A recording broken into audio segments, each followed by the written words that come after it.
Bonjour à tous et bienvenue dans le podcast du jour. Aujourd'hui, je reçois encore une fois Marie Tyson, la seule unique en francophonie. Elle est là pour nous et aujourd'hui, on va vous parler un peu plus précisément de comment on vit nos vagues émotionnelles mutuellement. Donc Marie, je te laisse te présenter pour les gens qui ne te connaîtraient pas encore. Coucou tout le monde et coucou Margot et merci encore de me réinviter, sur ta chaîne de podcast, donc le retour, trop cool. Moi c'est Marie Tyson, je suis, analyste et formatrice en design humain.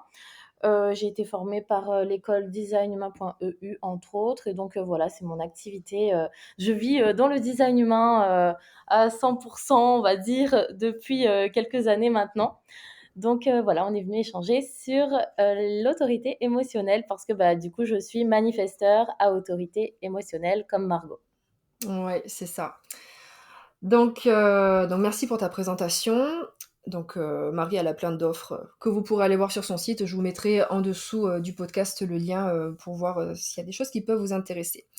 Alors, donc aujourd'hui, on va effectivement parler des vagues émotionnelles parce que, comme Marie, on est 1-3 toutes les deux, émotionnelles toutes les deux. Et ce qui est intéressant, et ce qu'on voulait développer ici, c'était que on a toutes les deux des vagues émotionnelles très différentes dans des circuits différents et on trouvait ça super intéressant de venir échanger avec vous par rapport à ça. Donc déjà, on va faire un petit rappel sur ce qu'est l'autorité émotionnelle. Donc déjà, ce qu'est l'autorité pour ceux qui découvriraient éventuellement. Donc en design humain, c'est le meilleur support que l'on a à l'intérieur de nous pour prendre des décisions. Donc déjà, c'est à l'intérieur de nous. Et en tant qu'autorité émotionnelle, bah, ça sera en fonction de nos humeurs. Donc je sais pas si tu voulais rajouter quelque chose, Marie, par rapport à ça? Bon, il y a un élément fondamental dont je n'ai pas parlé. Oui, bah, notamment le fait qu'avec l'autorité émotionnelle, il n'y a pas de vérité dans l'instant présent et que justement la clé de l'autorité émotionnelle, ça va être d'attendre que les vagues émotionnelles passent avant de prendre une décision et ça, c'est vraiment la base de tous et ceci dit, le fait d'attendre que la vague émotionnelle passe et ben le but, ça va pas être de prendre ensuite des décisions à partir d'une idée mentale. En tout cas, de profiter de ce temps pour, faire fonctionner son cerveau avec logique, se demander si les avantages et les inconvénients de telle ou telle décision, mais bien sûr d'écouter du coup notre humeur, enfin les émotions que cela nous procure, nos désirs, nos passions, nos besoins émotionnels, pour ensuite prendre une décision qui est alignée avec justement notre base émotionnelle en quelque sorte. Mmh, c'est ça, ouais. Et du coup, en ayant une autorité émotionnelle, ça veut dire que notre plexus, il est ce qu'on appelle défini, donc il est coloré dans notre charte et ce qu'il est intéressant aussi de savoir, c'est qu'il y a plusieurs vagues émotionnelles parce qu'on pourrait croire qu'il y en a qu'une seule, donc force est de constater que déjà avec notre simple observation dans notre monde, classique, on voit que c'est très différent. Mais le design humain, il nous permet de poser des mots clairs et précis et de comprendre pourquoi ou du moins, d'avoir des éclairages sur comment ces vagues fonctionnent. Donc, c'est pour ça qu'on voulait venir avec Marie en parler parce que, ben, voilà, on a toutes les 2 des vagues différentes. Alors quand on parle de vagues, ce sont les canaux qui partent du plexus solaire. En général, donc soit en direction de la gorge, soit en direction du cœur égo, soit en direction du centre sacral, soit en direction de la racine. Et donc toutes ces vagues ont des formes, ont des expressions qui sont différentes. Et bah, écoute Marie, si tu veux parler, des tiennes pour commencer, pour, les décrire un petit peu et puis après on échangera par rapport à ça parce qu'on n'a pas du tout les mêmes et c'est, super intéressant de voir les constats que ça peut amener, dans la vie quotidienne, dans le business, dans nos relations et cetera. Oui, bien sûr. Moi, j'ai, 3 canaux. De toute façon, j'ai que 3 canaux dans ma matrice énergétique et c'est 3 canaux émotionnels justement, donc qui partent du plexus solaire et pour le coup, j'ai 2 canaux qui forment une vague individuelle et un canal qui forme une vague collective. J'ai le 39-55 qui est un canal individuel et qui est, le canal de l'émotion et le 12-22 qui est aussi donc un canal individuel et qui est le canal de l'ouverture. En fait, les canaux individuels justement, ils vont provoquer une vague individuelle. Il existe plusieurs sortes de vagues comme Margot, elle vous a dit précédemment Et la vague individuelle, sa spécificité, c'est qu'elle est justement complètement imprévisible et elle peut avoir des pics euphoriques, des pics mélancoliques qui viennent d'un moment à un autre, qui n'ont aucun rythme spécifique. Et du coup, c'est un petit peu, on va dire, la vague émotionnelle la plus surprenante, la plus impulsive et même parfois la plus intense parce que paraît-il que le canal 39-55, c'est celui qui provoque des extrêmes, on va dire des pics émotionnels qui vont dans les extrêmes les plus extrêmes. Je ne trouve pas la façon de le dire, mais je pense qu'on m'a compris. Et donc voilà, moi j'ai ces 2 canaux individuels-là, mais j'ai aussi la vague collective, donc avec le canal 35-36, donc qui est le canal, du touche à tout, on peut l'appeler comme ça. Et la vague émotionnelle collective, la différence, c'est qu'elle va être, en fait, elle va monter progressivement et puis descendre d'un coup. Un petit peu comme, la goutte d'eau qui fait déborder le vase. Elle monte progressivement en fonction des désirs qu'on va avoir, en fonction de nos attentes aussi émotionnelles, mais du coup envers le collectif. On va peut-être rentrer un petit peu plus en profondeur, là-dedans après. Là, je fais un petit débrief général et puis elle va descendre d'un coup, un peu en crise, on va dire, lorsqu'il y a, on va dire, un désir qui n'est pas satisfait ou une attente qui n'est pas satisfaite. Voilà, en gros, je ne sais pas si tu voulais que je rajoute quelque chose de plus, Margot. Non, à la limite, si tu veux décrire, pour que peut-être les gens, se visualisent un peu mieux la différence entre dans le tracé, nous on le connaît, mais comment, tu pourrais représenter le tracé de ta vague individuelle justement? Parce que la collective, comme tu as dit, elle monte progressivement, elle redescend en fonction des désirs. Voilà, si tu veux, juste, imager, comment se passe la vague individuelle plutôt. Alors la vague individuelle, elle va monter d'un coup, puis redescendre, puis, descendre d'un coup, puis remonter. En fait, c'est vraiment à coup de pic et il n'y a pas tellement de rythme comme on peut trouver dans la vague émotionnelle collective ou dans la vague émotionnelle tribale. Ouais, Je celle-là, sais elle pas trop comment la décrire. Tu as peut-être une meilleure façon de la décrire visuellement, étant donné que c'est vrai qu'on est sur un podcast et qu'on peut pas montrer de photos? bah, je sais pas si les gens ils peuvent se rendre compte, tu vois, en plus nous on est on était infirmières, mais tu sais l'électrocardiogramme en fait, il y a un Mmh. moment où c'est plat, il y a un moment où ça monte d'un coup. Enfin, on a tous vu un exemple d'électrocardiogramme dans un film, même si on n'est pas du tout du milieu médical, mais on voit qu'il y a un plat, d'un coup ça monte, c'est complètement imprévisible et soit ça redescend tout d'un coup, soit ça revient à plat. C'est complètement imprévisible. C'est pas que c'est anarchique, mais c'est ouais, complètement imprévisible et ça peut monter ou descendre d'un coup de manière un peu, moi j'aime bien dire que c'est le versant dans le langage commun, c'est un peu lunatique. Voilà, ça vient, C'est ça ça, passe, c'est un peu l'extrême du côté lunatique. c'est ça. Ouais. Et bah, de mon côté, moi j'ai la vague de 37-40, donc on est vraiment dans des trucs très différents, je pense, surtout entre l'individuel et la tribale. Donc là, c'est une vague tribale. Il y en a 3, il y a la 37-40, la 59-6 et la 19-49. Donc moi, la 37-40, c'est le canal, alors de la communauté, c'est le canal le design de la recherche du tout, celui-là. Et cette vague-là, en tant que tribale, moi j'aime bien l'appeler très dégoulinante. C'est-à-dire que il va y avoir une montée progressive, souvent, avec des petits hauts, des petits bas à l'intérieur. C'est très relié aux besoins. Les vagues tribales sont reliées aux besoins. Et quand le besoin il est à l'apogée ou que vraiment la pression elle est trop forte, et ben ça redescend d'un coup et tout. Ouais, toutes tes attentes, tout redevient à zéro, et puis après ça remonte, voilà, avec des fluctuations dans cette montée. Et c'est une vague, pareil, je trouve, qui a pas mal de rythme. Après, moi, c'est teinté entre ma porte 22 et 55. Mais celle-là, voilà, il y a pas mal de rythme. Il y a toujours un mouvement, en fait, dans cette vague tribale où, euh, même quand elle est passée, il y a toujours un fond, je trouve. Il y a toujours un fond résiduel qui reste, un petit peu d'émotions positives ou négatives. Et puis après, ça remonte et ça repart. Mais c'est vraiment, dans le ressenti, ça prend vraiment tout le corps. Enfin, je sais pas comment toi, tu le vis dans tes vagues, mais la tribale, c'est... J'en ai vécu une la semaine dernière assez intense. C'était... voilà, ça monte dans tout le corps, il y a toutes les cellules qui sont imprégnées de cette vague, c'est très très prenant, c'est pour ça que je l'appelle dégoulinante, c'est que ouais, tu plonges vraiment dans la vague tribale, tu peux pas aller ailleurs, enfin comme toutes les vagues émotionnelles, mais c'est assez, comment dire, presque enveloppant comme vague, faut que tu la vives jusqu'au bout, et après voilà, ça redescend, ça s'aère, mais c'est moins imprévisible que la vague émotionnelle, je trouve, dans le ressenti. Enfin, Que la vague individuelle, tu veux dire? oui, oui, oui, la vague individuelle, Mmh. ouais, plutôt.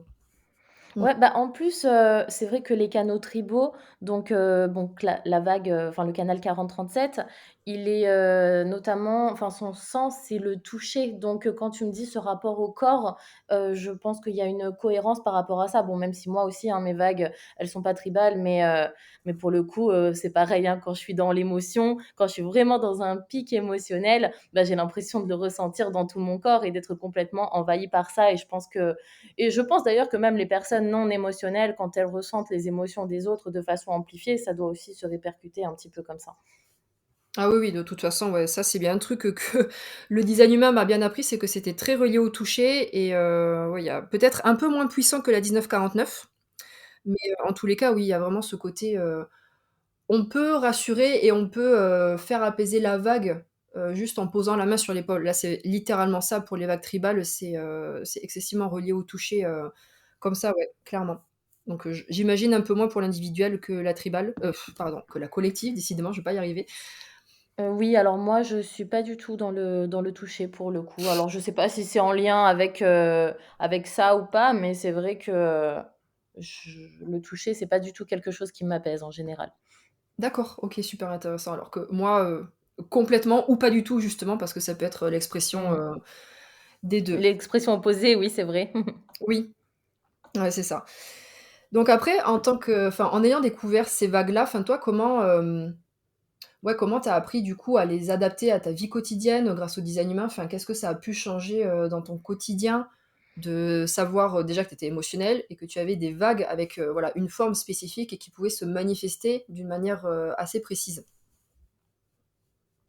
Alors, moi personnellement, au début, je ne me reconnaissais que dans la vague individuelle. Tout simplement parce que, bah, quand on apprend le design humain dans la formation, on nous dit clairement que les vagues, elles viennent, sans raison spécifique. Il y a qu'après, quand on commence à approfondir, qu'on voit que finalement, bon, OK, la vague individuelle, elle est en lien, avec des passions, qui sont en quelque sorte reliées à la source, reliées au cosmos et donc qui n'ont pas forcément, de raison, spécifique.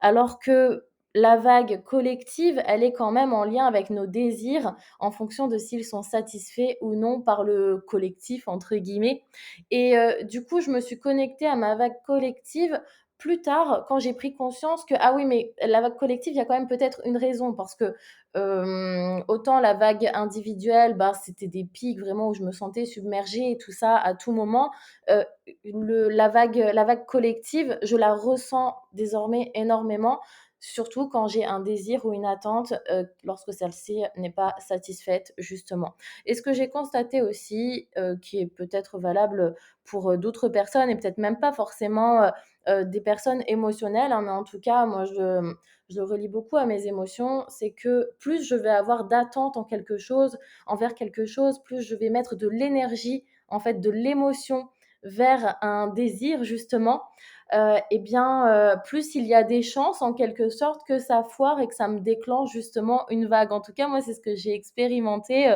petit à petit et voilà, donc j'ai trouvé ça intéressant. Mais pour le coup, j'ai vraiment le sentiment que depuis que j'ai mis de la conscience en tout cas sur ces émotions, j'ai l'impression qu'elles sont tout de même beaucoup plus simples à vivre. Alors qu'avant, de connaître le design humain, avant de connaître, vraiment cette théorie de mon schéma énergétique, hein, parce que bon, en réalité, c'est ça, hein, d'ailleurs, en écoutant enfin, en enregistrant ce podcast, je suis, devant mon schéma pour bien visualiser justement. Je trouve que ça c'est inspirant pour moi. En tout cas, ça me facilite, le fait de communiquer là-dessus.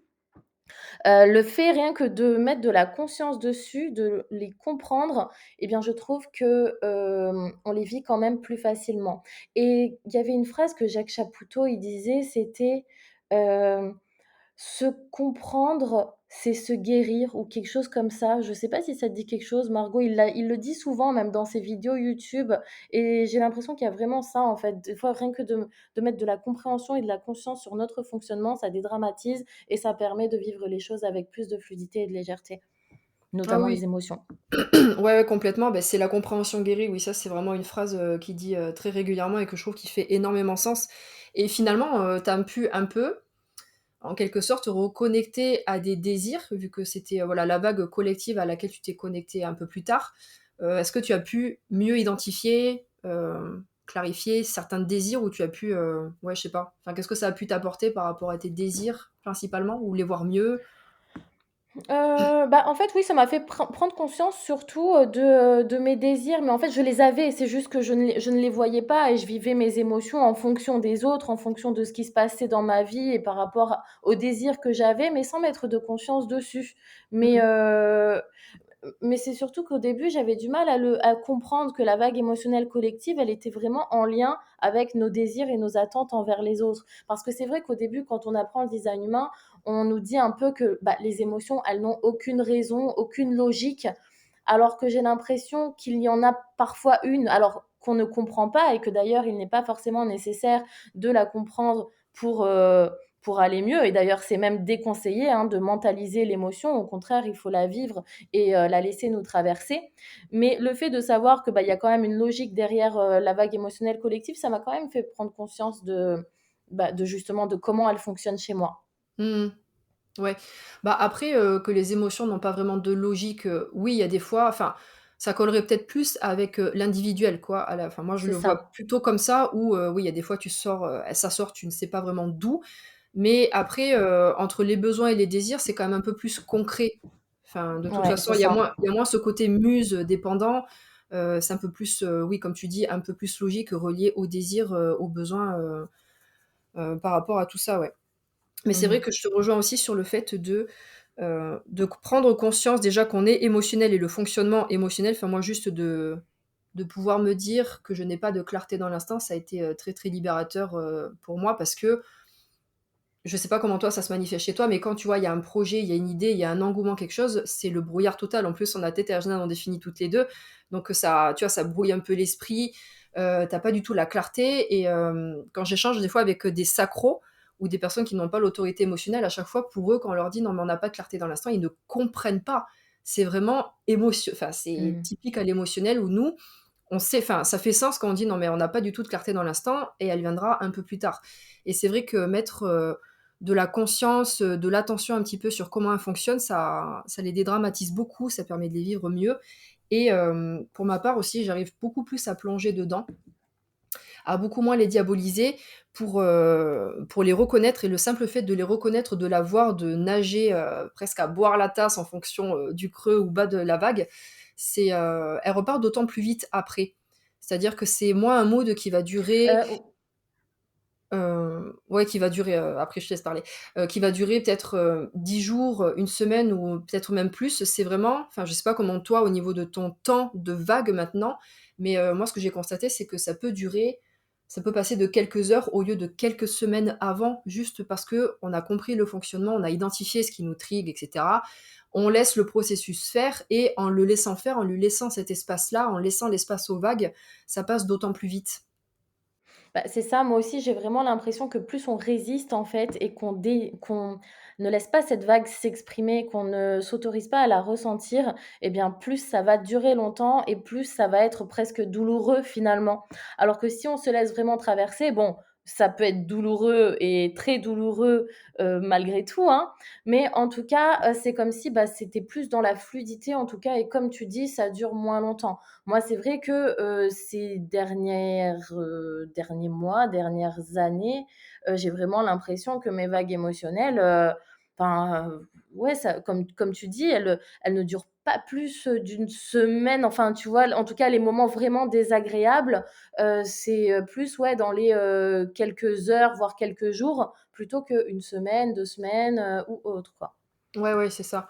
Bon après selon pareil ce qu'on travaille, moi je sais que celle que j'ai passée la semaine dernière, ça a duré une semaine, mais parce qu'il y avait, voilà, une grosse problématique qui était derrière et que finalement ce temps était, justifié. C'était pas mais j'ai senti aussi le processus. C'est-à-dire que j'ai pas été dans le fond du fond de la vague, toute la semaine. Non, il y a eu des évolutions, typiquement de la vague tribale, il y a eu des petites montées, des petites redescentes, mais j'ai vu le processus en fait. J'ai vu le début, j'ai vu la fin, et j'ai senti que voilà, ça allait vers le mieux et j'ai émis le moins de résistance possible pour que tout le processus se fasse. En fait, vraiment, en tant qu'être émotionnel, c'est que, comme tu dis, plus on résiste, plus ça va être douloureux, mais c'est vraiment ça. Et voilà, c'est accepter aussi de plonger dans sa vague, de s'abandonner un petit peu bah, à ce processus du corps qu'on ne maîtrise pas du tout et ouais, de plonger dedans pour lui laisser de l'espace. Moi, j'ai vraiment la sensation que voilà, la compréhension guérit, mais en laissant de l'espace, même en se disant, moi je sais pas comment tu réagis, tu sais, des fois à des personnes qui te proposent des choses. Moi, on me propose par exemple un week-end dans, 2-3 semaines, j'ai pas de visibilité. Je dis souvent, je préviens, j'informe en tant que manifesteur. Pour moi, aujourd'hui, c'est OK, mais je me laisse la possibilité de changer d'avis jusqu'au dernier moment. Donc, vraiment, ne te formalise pas par rapport à ça, ne construis pas par rapport à moi. Et juste le fait de laisser cet espace de, de choses non fixées, bah, en fait, peut-être que 4 heures après, je suis sûre que j'y vais, je prends mon billet, tu vois. C'est vraiment cette notion de laisser l'espace et en prévenant qu'on n'a pas la clarté, justement, la vague passe d'autant plus vite, j'ai l'impression, et que là où tu pouvais être aussi dans l'incertitude pendant plusieurs jours ou même plusieurs semaines, bah, du temps que tes émotions, elles ont eu l'espace de, bah, elles peuvent se positionner ou du moins elles peuvent se clarifier. Oui, oui, carrément et puis d'autant plus que, d'après les informations originales du design humain, quand on a une autorité émotionnelle, quoi qu'il en soit, on ne peut pas avoir de clarté à 100. Donc bon, c'est très théorique, hein, ces pourcentages, je trouve, mais il était écrit que c'était de l'ordre de 80 maximum et et moi, j'ai vraiment cette sensation parce que d'un côté, l'autorité émotionnelle, on n'est pas censé prendre de décisions dans l'instant présent, OK, d'accord, mais malgré tout, il faut quand même suivre nos humeurs. Et au final, donc oui, se laisser désirer avant de donner une réponse, mais quoi qu'il en soit, même si au moment donné, si imaginons tu n'es pas du tout d'humeur émotionnelle à, faire cette activité, cette chose, ce projet, ce rendez-vous, peu importe, eh bien, il est important aussi de s'autoriser à changer d'avis et à dire non, même si c'est en dernière minute finalement. Mmh. Ah oui, moi depuis que j'ai mis ça en place, d'informer que je peux changer d'avis jusqu'à la dernière minute en fonction de mes humeurs, de mon mood ou même de l'énergie, parce que des fois en tant que non sacral, on n'a pas l'énergie pour, faire ce, qu'on nous a proposé. C'est très libérateur et paradoxalement, j'ai pas eu, enfin, j'ai pas de résistance quand je fais ça. Parce que, bon, je pense que l'information est correcte, en fait, tout simplement. Bon, l'environnement est aussi, correct. Mais, c'est comme si quand on parle d'un point de vue émotionnel, en étant émotionnel, c'est que en face, cellulairement, c'est presque compris. C'est comme si les gens, Mmh. ils ont pas d'argument pour dire: «Ouais, c'est du bluff» ou, «Elle dit n'importe quoi». Non, non, en fait, c'est tellement vrai que tu as pas d'argument à dire. C'est ça. C'est Mmh. ça, hein, complètement. Et du coup, en sachant ça, est-ce qu'il y a des choses que tu fais ou que tu ne fais plus en tant qu'émotionnel, en fonction de tes vagues ou que tu as modifié en fonction d'eux? Alors moi, je suis une élève, une mauvaise élève, on va dire et j'ai souvent tendance à, même si je sais qu'il faut que je fasse ça d'après le design humain, à expérimenter le contraire parce que, voilà, soit flemme, soit, l'euphorie est trop présente et donc je me dis: «Oh tant pis, allez, ça passe» et donc bah, des fois ça passe, des fois ça casse. Mais c'est vrai que, en tout cas pour les décisions importantes ou qui me tiennent à cœur, du coup désormais, je prends le temps. Avant, moi, j'étais hyper impulsive et c'est souvent le cas chez les émotionnels, on va dire, dans l'euphorie de la vague émotionnelle, eh bien, je vais accepter quelque chose et au final me rendre compte peut-être le lendemain que finalement c'est pas du tout correct pour moi. Donc, on va dire que pour les petites décisions de la vie, je me laisse vivre, on verra bien. Mais Mmh. lorsqu'il y a vraiment quelque chose qui me tient à cœur, eh ben, j'attends d'atteindre une forme de clarté, d'attendre justement d'être moins dans la nervosité, parce que la clarté, c'est ça, hein, de ne pas être ni dans l'euphorie, ni dans la nervosité, ni dans l'anxiété, ni dans la mélancolie, enfin être dans une phase la plus neutre possible émotionnellement. Mmh. Et donc voilà, je le fais vraiment dans les situations qui je sais peuvent me tenir à cœur. Ouais, oui, les trucs où c'est plus engageant, où il y a plus d'enjeux, que ça soit pro, perso ou quoi que ce soit, mais pour les petites choses, Mmh. bon, je pense qu'on est un peu tous pareils, on réagit en fonction des humeurs, ici, Voilà, c'est ça et puis moi, j'ai trouvé une astuce d'ailleurs parce que, ça fait tellement du bien quand même, quand on suit notre euphorie émotionnelle, par exemple, de répondre maintenant, que ce soit, je sais pas, par exemple, quelqu'un t'envoie un message et ça te provoque une émotion vive, soit positive, soit négative et ben, de répondre tout de suite dans la foulée Et moi, je sais que j'ai souvent envie de le faire. Et du coup, pour calmer un petit peu ce besoin, et ben, l'astuce, c'est d'écrire, par exemple, de répondre par message, mais dans la rubrique notes, par exemple, du téléphone, de répondre dans l'émotion ce que j'ai envie de dire. Alors du coup, ça me soulage. J'ai l'impression d'avoir répondu à la personne dans l'émotion et je suis contente. Et puis, je l'envoie pas. Comme ça, je peux réajuster quand la vague elle sera un petit peu moins puissante et que j'aurai un petit peu plus atteint la clarté. Et souvent, il y a beaucoup de modifications à faire. Oui, j'imagine, oui, surtout en répondant dans l'euphorie comme ça. Ah ouais, mais alors toi, tu as même cette patience parce que moi, je l'ai pas, je crois, hein. Je crois que je lâche un vu et après je reviens après le temps de passer parce que ouais, moi sur des messages comme ça qui te créent une émotion, moi enfin en tant que vague tribale, souvent ça il y a un pic et après je sais que ça va monter. C'est ça le truc, je sais que ça va monter, que ça va aller dans tous les sens, que je vais partir, dans des suppositions et tout, que ouais, ça va continuer à monter, ça va continuer à fluctuer donc je sais plus trop quand en fait, répondre à des choses comme ça. Mais c'est vrai que la note, ça pourrait être pas mal. Mais moi j'aurais trop envie de l'envoyer à la personne pour pour, Ouais, ouais, bah, après je dis ça, mais ça m'est arrivé d'envoyer direct et puis advienne que pourra, tu vois? Hein. Parce que moi je pense que vraiment le design humain, ça doit pas non plus devenir une sorte de dogme avec des règles précises à respecter pour absolument être aligné. On n'est mmh, pas obligé d'être aligné tout le temps et si des fois on a envie de se lâcher, de ne pas écouter notre autorité intérieure, de pas respecter notre stratégie, on a entièrement le droit, peu importe si on est un professionnel du design humain ou un novice ou autre. Des fois j'ai l'impression que ça peut trop devenir, une sorte d'épée de Damoclès au-dessus de la tête. Oh mon Dieu, j'ai pas respecté ma stratégie, j'ai pas écouté mon autorité intérieure. Oh, ça va, c'est pas grave en fait. C'est une expérimentation. Tu fais tes expériences, tu fais ce que tu veux.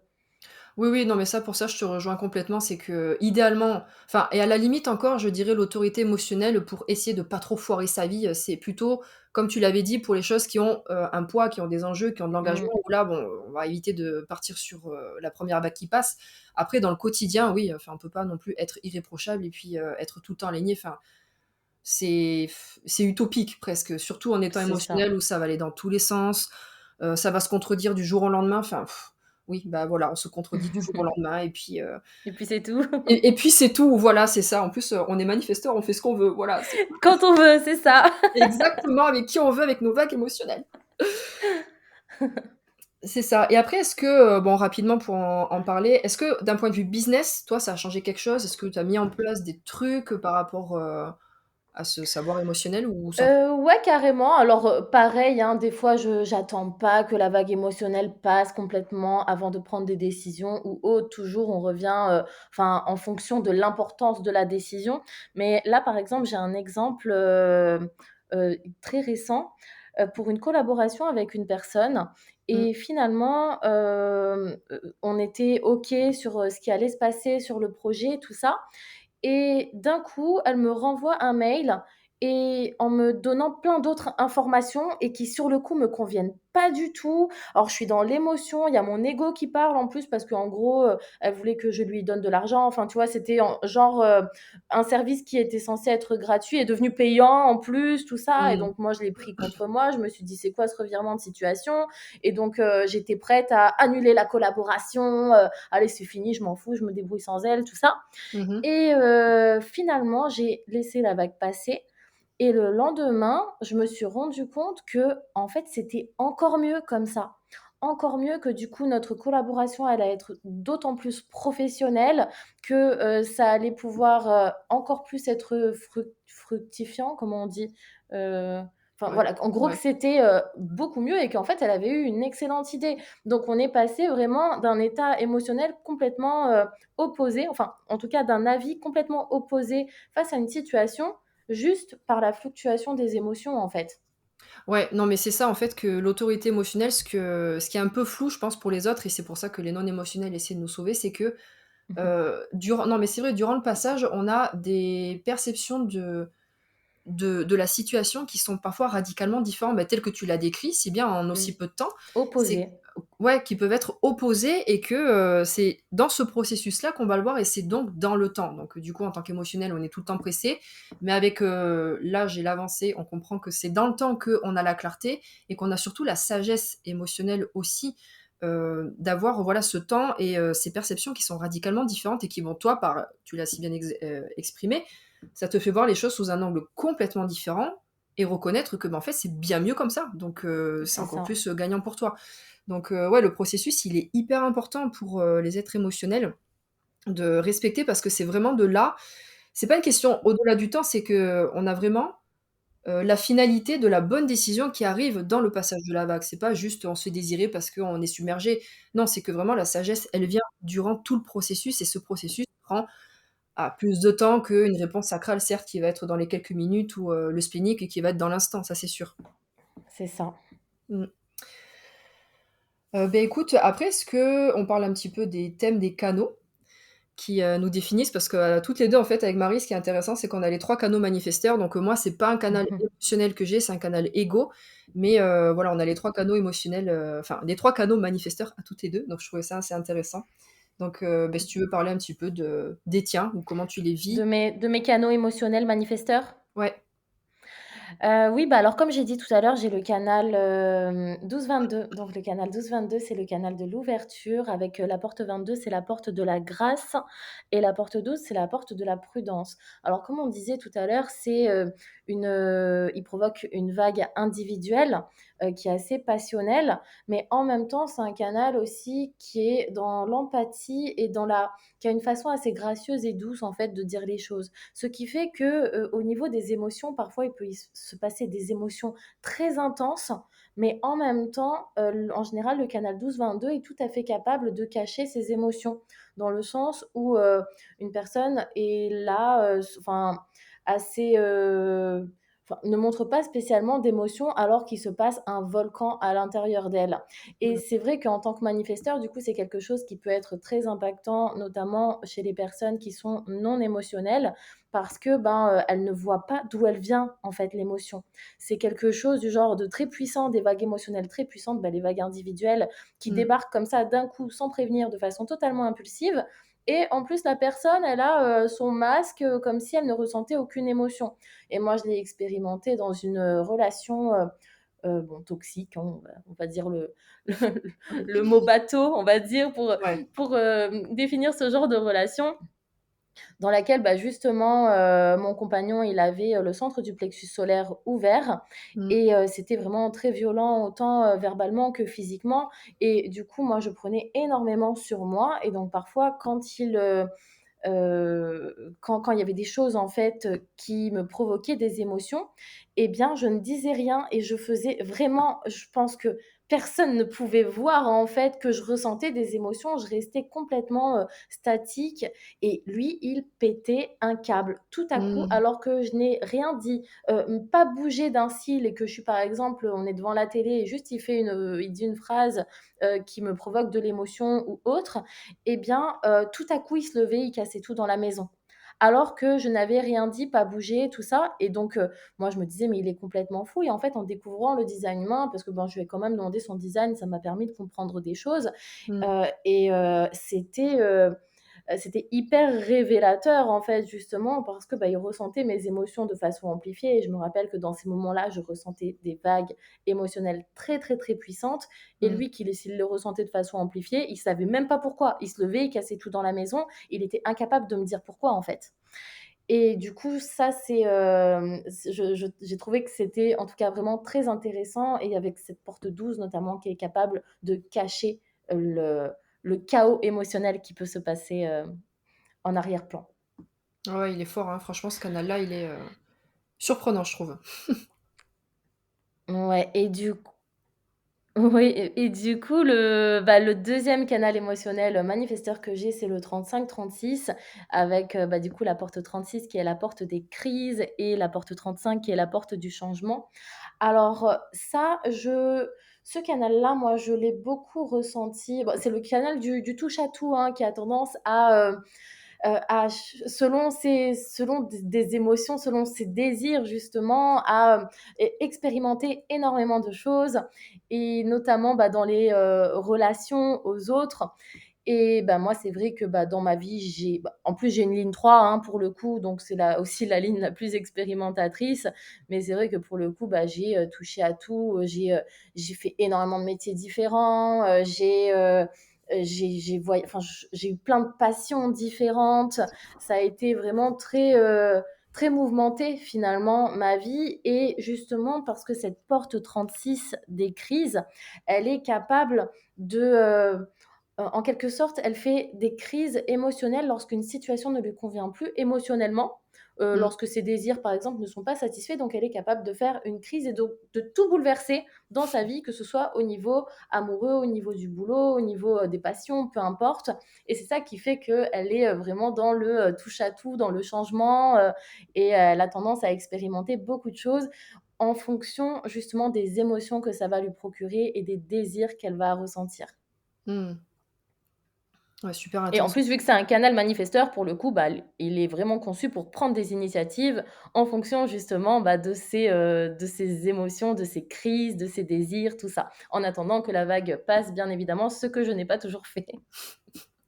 Bon, en même temps, tu as un bon combo pour avoir, pas du mal à laisser passer la vague, mais on peut t'excuser, je crois, avec, avec tout ce qu'il y a. Mais ouais, ce canal, ouais, je connais pas du tout parce que j'ai aucune des 2 portes, mais il est assez surprenant. Mmh. Et après, bah, je vous parle du dernier canal manifesteur. Alors je vais pas rester aussi longtemps parce que, c'est un canal manifesteur, mais canal Ego, c'est le 21-45. Donc celui-là, c'est avec la porte 45 du rassembleur dans le centre de la gorge et la porte 21. Alors c'est, mordre la vie à pleines dents, hein, c'est le contrôleur aussi. C'est la porte du contrôle, donc ça c'est un canal, manifesteur, mais qui, est plus en fonction de la volonté. C'est, on l'appelle un petit peu le chef de la tribu, c'est le canal de l'argent, le design du matérialiste, donc c'est quand même un canal tribal qui est assez relié à tout ce qui est ressources et c'est vraiment en fonction de ce dont on a envie pour préserver les ressources de la tribu. Alors littéralement, c'est aussi le canal du PDG et du directeur, oui c'est ça, directeur, PDG, directeur de l'entreprise, donc c'est un petit peu, la totalité des ressources, la gestion des ressources qui sont regroupées dans un seul canal et j'en avais parlé avec un autre professionnel il y a pas longtemps. C'est un peu trigant, c'est un peu, pas forcément «évident» entre guillemets à vivre ce canal parce que, on m'avait dit voilà que la société a un peu du mal à concevoir que tout peut appartenir à une seule personne et je trouvais que c'était assez bien imagé. C'est-à-dire que là, en gros, l'entreprise appartient au directeur et appartient au PDG, enfin, c'est la seule et la même personne, donc on peut se dire c'est un peu totalitaire et cetera.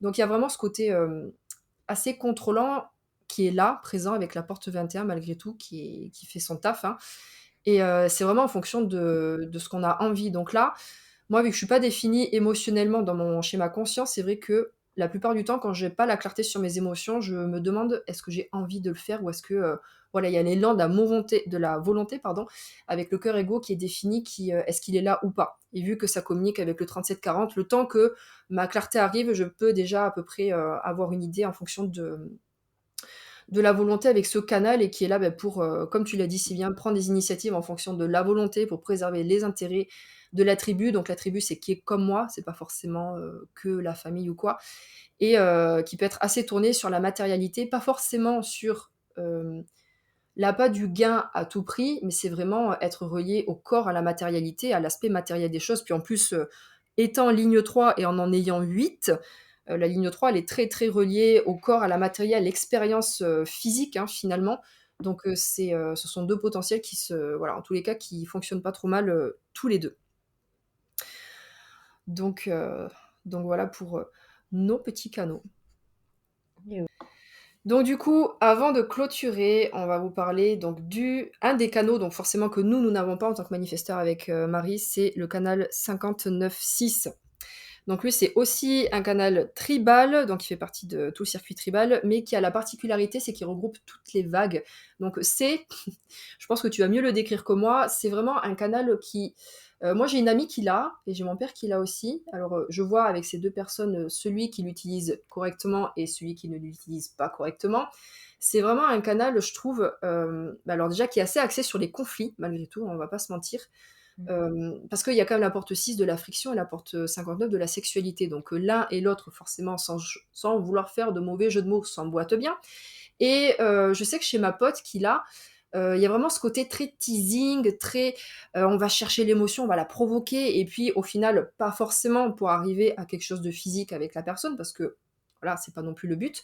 Mais il y a forcément ce côté, on va jouer, on va s'exciter, on va un peu se chercher, hem voilà ce côté-là et moi de ce que j'ai remarqué aussi, de par mon père, c'est que c'est un canal qui a ce côté très pénétrant. C'est pas pour rien qu'on l'appelle le canal de l'accouplement. C'est aussi un canal qui est très bon pour tout ce qui est projet. Enfin moi je sais que j'expérimente avec Laurie. mais c'est voilà un canal qui est très pénétrant, qui peut être très intrusif, pour les manifesteurs. Je pense que toi, tu l'as un peu vécu comme moi, par rapport à ça. Mais oui, ça peut être très intrusif et du coup très mal vécu si la Oui, tout à personne, fait. hem, l'exprime pas très correctement ou qu'il va un peu trop dans l'énergie de ce canal-là. Enfin, je sais pas ce que tu en penses toi? Bah, moi, j'ai le sentiment de le ressentir, même lorsque, la personne, elle fait rien d'intrusif spécifiquement, tu vois? Mmh. Juste, il suffit que la personne, elle soit assise à côté de moi, pour que j'ai envie presque de m'éloigner, alors qu'on discute normalement ou, il y a vraiment ce sentiment, bah, de toute façon, on l'appelle aussi le casseur d'aura, hein, ce canal, parce que Mmh mh. justement, il pénètre, il va, droit, il cherche l'intimité finalement avec l'autre. Alors, c'est d'accord le canal de la sexualité, mais c'est vrai qu'il va s'exprimer dans absolument tous les domaines. Il va chercher la profondeur dans la relation amicale, il est, très intime dans tous les domaines sans forcément parler de sexualité, même si c'est son, rôle au premier abord. Et moi, c'est vrai que je le ressens même alors souvent en plus, bah, si les personnes en plus, elles ont tendance à être assez intrusives, que ce soit dans les conseils, les questions ou autres, bah, c'est ressenti, encore plus. Mais j'ai vraiment le sentiment que rien que la présence de la personne, je la ressens de façon plus intrusive en tout cas, où j'ai l'impression de les détecter en tout cas assez rapidement, Mmh. j même quand elles font rien en fait. Ouais, ouais, c'est ça. Enfin, moi, je sais que mon père, il l'a, je le sens à 10 kilomètres, mais je repense à notre collègue aussi qui l'a. Mais je pense que c'est toujours pareil, c'est une question de comment tu as conscience, de qui tu es, comment tu fonctionnes et lui, ça va, et même ça a un côté rassurant. Enfin, c'est quelqu'un que je connais assez bien et ça a un côté rassurant, assez enveloppant, un petit peu, bah, à l'image du Mmh. tribal qui a ce côté un peu, chaleureux, plus que Mmh. certaines autres vagues et quand c'est bien géré, ça va. Et quand, forcément, c'est une personne avec qui, à la limite, tu apprécies bien, être, ça passe mieux. Mais oui, je vois aussi ce que tu veux dire que en tant que manifesteur, selon comment c'est exprimé, tu as juste envie de t'éloigner. Alors, pour les gens qui ont 59.6, ne vous inquiétez pas, ça n'est pas une tare non plus. Mais voilà, en tous les cas, ça peut déclencher ce genre de réaction. Donc, après, ça n'est pas contre vous. Enfin, en tous les cas, c'est ça aussi que je pense qu'il est important de dire, c'est pas contre vous. C'est juste un besoin d'espace, qui, pour ma part, n'entraînera pas de jugement. C'est, je comprends que votre énergie, c'est ça, de mon côté. Juste comprends que moi, j'ai besoin d'espace, mais il y a pas de voilà, d'affront envers vous. En tous les cas, c'est ça aussi que Oui, c'est ça et je puis voulais on quand est même dire. 2 manifesteurs, hein, donc on ressent la chose, plus intensément que d'autres personnes pour le coup. Oui, oui, voilà, c'est ça. Donc on n'en fait pas, tout un drame. C'est juste un constat, hein, pour, relater nos expériences, vécues. Après ce qu'il y a aussi, a priori, c'est au niveau de la vague émotionnelle de ce canal, donc oui, ça mélange toutes les vagues, mais a priori, elle s'exprime surtout dans l'intimité et si, imaginons, la personne en question, elle a uniquement ce canal-là et aucune autre activation émotionnelle et ben, parfois ces personnes, elles peuvent sembler ne pas être émotionnelles justement, enfin ne pas avoir, spécialement de vagues ou autres parce qu'elles vont les exprimer surtout dans l'intimité. Donc l'intimité, ça va être, bah, le couple, hein, bien sûr, mais aussi les personnes très proches comme les enfants ou les parents ou les amis très, très proches, et qui vont a priori le reste du temps être plutôt stables, sembler stables en tout cas émotionnellement. Mmh. Ouais, mais c'est vrai que enfin moi, pour l'avoir fait sur, une cliente il y a pas si longtemps, j'ai l'impression que quand enfin ce canal, il peut entre guillemets «traumatiser», c'est un grand mot, hein, mais si je revois ma pote qui l'a et cette cliente, c'est comme si elle sentait très bien ce potentiel où elle pouvait, dégager une très grande intimité, sans forcément aller jusqu'à un acte ou quoi et c'est comme si elle savait que ça pouvait être mal pris. Bah, forcément, hein, parce qu'en fonction des personnes qui est en face de nous, ça peut être pris comme de l'aguichage et Mmh. il y a ce côté un peu ça fait partie de leur énergie, donc elles auraient envie d'y aller, mais il y a aussi, moi j'ai senti chez ma cliente une grande crainte d'être peut-être trop, intime, tu vois? Avec les personnes et de se refouler justement ou alors de peut-être même de se brider dans son intimité avec, son partenaire, mais j'ai l'impression qu'il y a un petit peu de ça et puis ma pote, elle m'avait relaté que et selon les personnes avec qui elle s'exprimait, elle faisait attention parce qu'elle savait très bien que son comportement naturel, qui n'est pas déconnant, hein, en voyant qui elle est, ça pouvait être mal pris, surtout par, forcément, les hommes qu'il y avait en face donc c'est un canal qui peut être, qui peut porter, je trouve, amener pas mal d'interrogations sur, surtout si c'est porté par des femmes, je trouve. Ah oui, mais complètement. Moi, j'ai rencontré beaucoup de femmes qui ont, bah, soit le canal complet, soit la porte 6, soit la porte 59 et j'ai remarqué que souvent, il est même complètement refoulé, complètement dans le déni, en fait, tellement, avec, justement cette peur de passer, pour une allumeuse ou peut-être qu'il y a eu des expériences aussi dans la vie, où, la personne, peut-être qu'elle parlait, de façon tout à fait naturelle et amicale avec, quelqu'un, avec un homme, imaginons et que l'homme était, par exemple, persuadé qu'elle voulait coucher avec lui ou, que ça aille plus loin, tout simplement parce qu'au niveau de l'énergie, il ressentait ça, alors que, elle, peut-être que pas du tout et Mmh. à force et bien, pour se protéger, parfois ce canal, il est complètement refoulé, le potentiel, il est dans le déni total. Mmh. Ouais, clairement. Bon, pour avoir que la 59, déjà, ça se sent sans avoir le canal en entier, donc le canal en entier, j'imagine que, ça peut avoir un poids, voilà, un certain poids. Après, c'est, naviguer avec et savoir, apprendre à l'exprimer au mieux, en fonction de qui on est et ce qu'on veut aussi, hein. Bon, écoute, je pense qu'on a pas trop mal parlé finalement de ce On a 59. fait un beau petit tour, oui. Oui, c'est ça. Bah, écoute, pour moi, c'est bon. Bah, on va clôturer sur ça. Je pense qu'on a un bon petit topo sur, les émotions, les canaux, tout ce Yes. qui est manifesteur, la totale. Donc, écoute, merci beaucoup pour ta présence. Avec grand plaisir, Margot, merci à toi de m'avoir invitée une seconde fois. Oui, peut-être, les prochaines fois et en tous les cas, on a hâte d'avoir, vos retours, voir ce que ça vous évoque, à l'écoute, de ce podcast, si ça fait sens, si ça vous éveille des choses, ça vous fait prendre conscience de certaines choses. Donc, voilà, avec Marie, on sera, très heureuse de lire, vos retours et merci de votre écoute et on vous dit à très bientôt. Carrément. Carrément. Bye bye. Salut.